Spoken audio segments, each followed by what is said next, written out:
That was your first question? Yeah. Yeah. You guys shot it pretty well tonight, and just a lot of encouraging things for a 20-point win. Progress, because I think we're going to be a great free throw shooting team.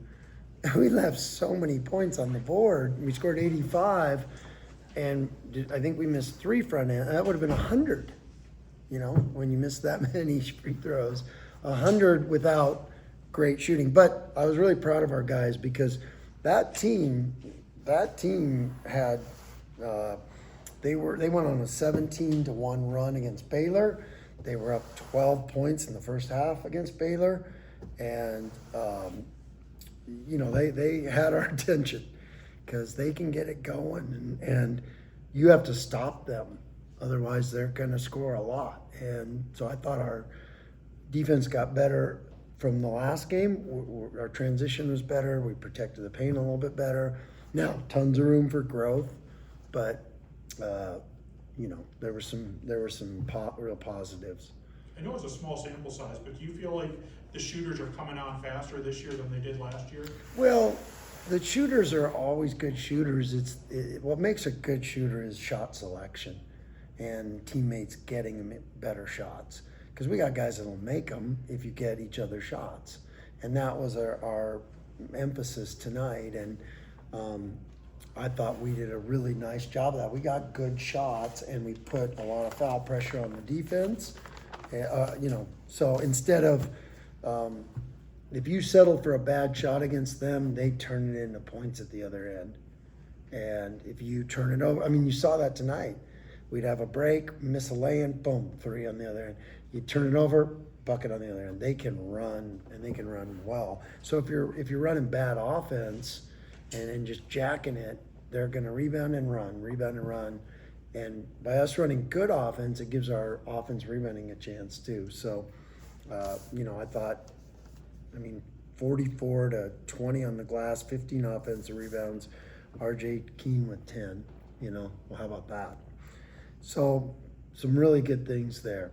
And I'm not concerned about the free throws because I know it was our guys that is an anomaly. Just looked like that ball was a little bouncy or something. I don't know. It seemed like it was bouncing out. Speaking of RJ, kind of a classic blue game for him. Oh yeah. How nice was that to see today? Not only that, I thought he did a great job because number 10, Marvin McGee, for them, he's been a scoring machine, and he's seen a big bucket. If you give him good looks, he's gonna make a lot of threes, and he we didn't give him that many good looks, and kept the ball out of his hands a little bit and made it tough for him. So I thought that was, and RJ was on him most of the time. I know it's going to be different guys on different nights. Yeah. To score 85 and win by 20 and have Drew not score. Yeah. How's that? No doubt.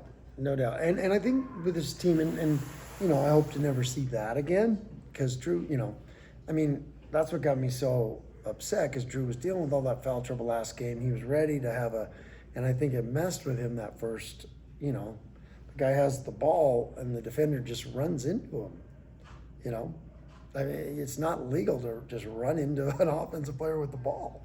And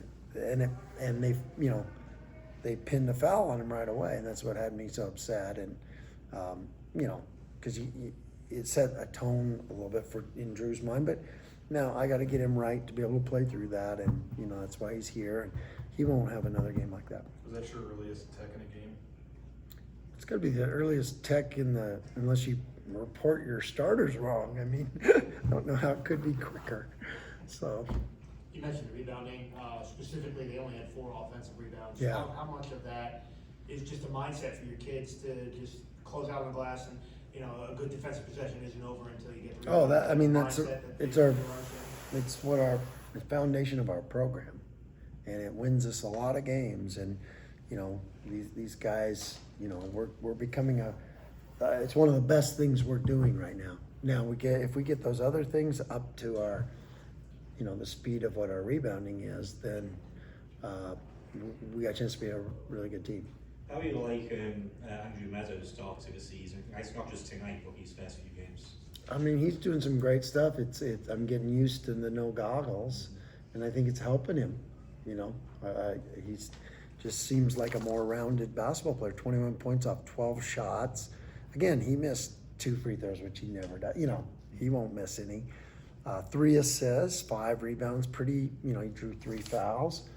Pretty darn good game, you know. And that's the Andrew Romero that I know.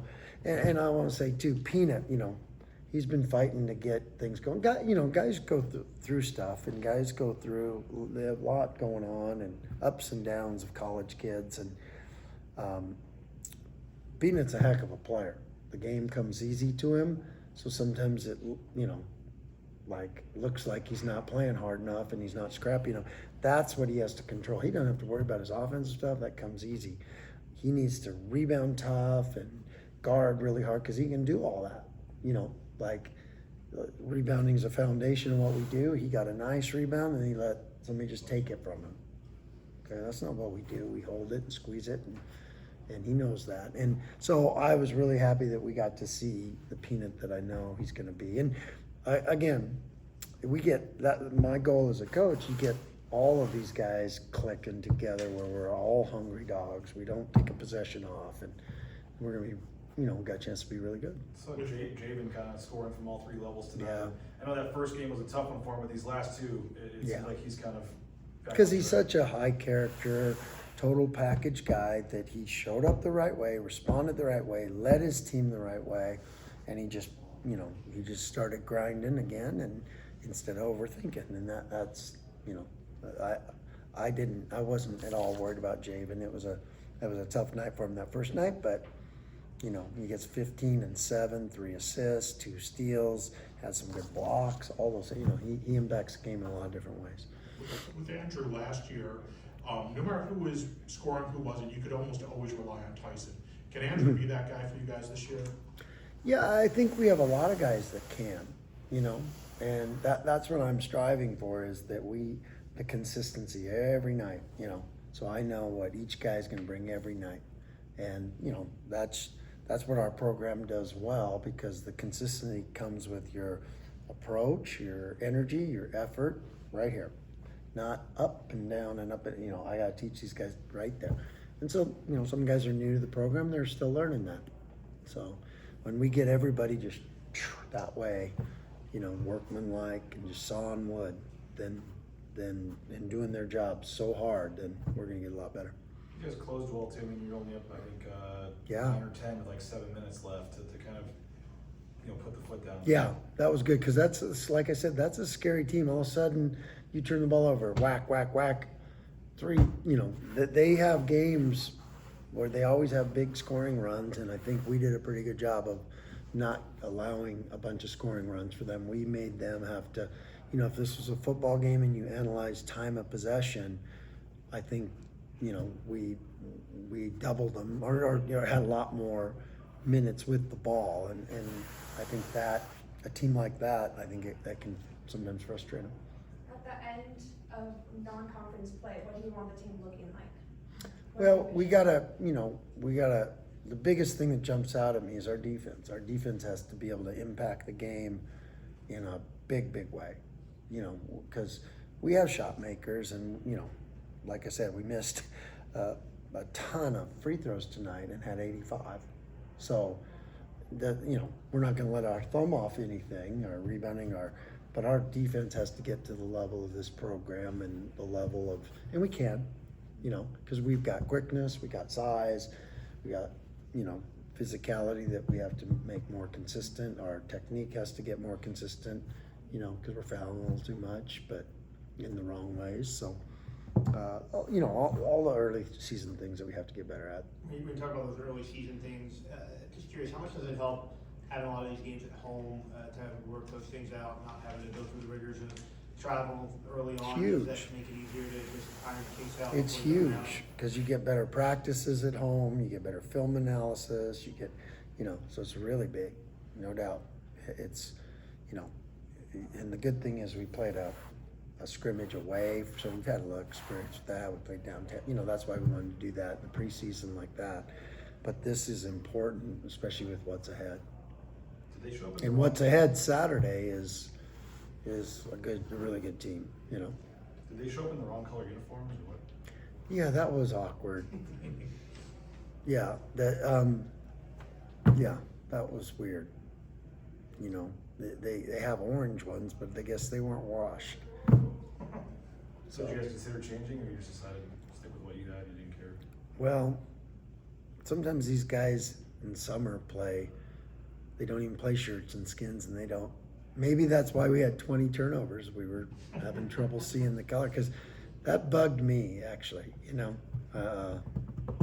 I mean, grays aren't supposed to, I think the officials probably should have made them wear that orange or something. I don't know. I think we could have, but I didn't want to, you know. But now we have 20 turnovers. Like, I'm not blaming that. No, but that was weird. You shouldn't have that. I mean, you got more colors. Thanks, Coach. All right, thanks, guys. They should have had Thank the you. T, so you wouldn't have had the first one then.